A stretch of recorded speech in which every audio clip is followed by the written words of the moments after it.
All right, let's dive into a story for anyone who's ever looked at a big DIY project and just immediately thought, nope, I can never do that.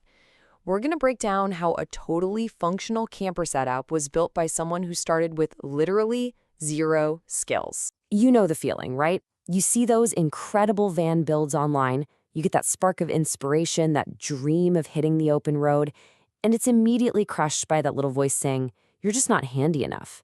Well, if that's you, you're in the right place. So the first and honestly the biggest hurdle for most of us isn't about tools or wood. It's this mental block. Let's call it the perfection myth. It's a sneaky belief that you have to be some kind of expert before you can even dare to start. In our heads, the person who builds stuff looks like this, right?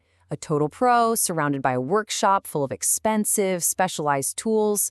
Someone who makes perfect cuts every single time because they've been doing it for years. And the fear that comes from that image, it whispers that the project is way too complex for us, that we don't have that kind of precision. And this is the thought that stops everything cold. It's that voice of self-doubt just shutting the whole idea down. It convinces us to leave these kinds of awesome projects to the so-called experts and just put our own dreams away on a shelf. But what if that whole intimidating image is just wrong?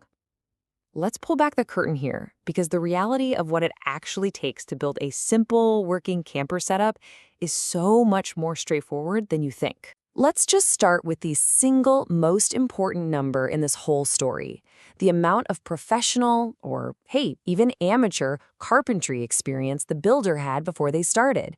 It was exactly 0. A big, fat 0. None. Not a single bit. So yeah, you can forget that picture of a massive, perfectly organized workshop. The actual toolkit used for this was almost laughably simple.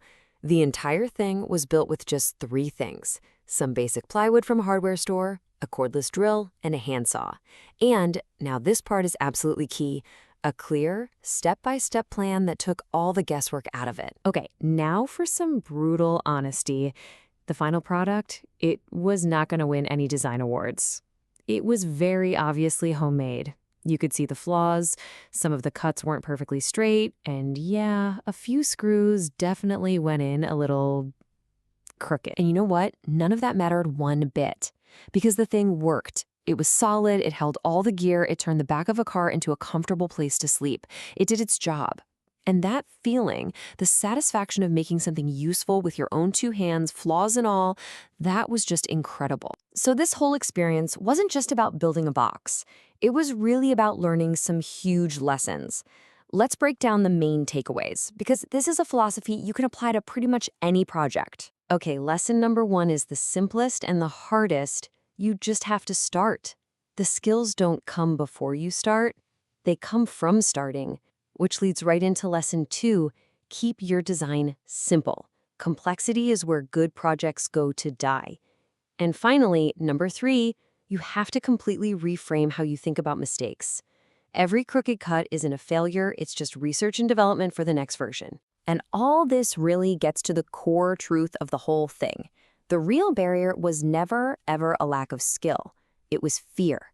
The fear of messing up. The fear of wasting $20 on a sheet of plywood you might cut wrong.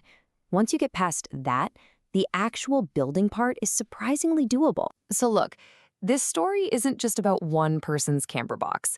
It's really a blueprint for you to tackle any project that feels like it's just out of your reach.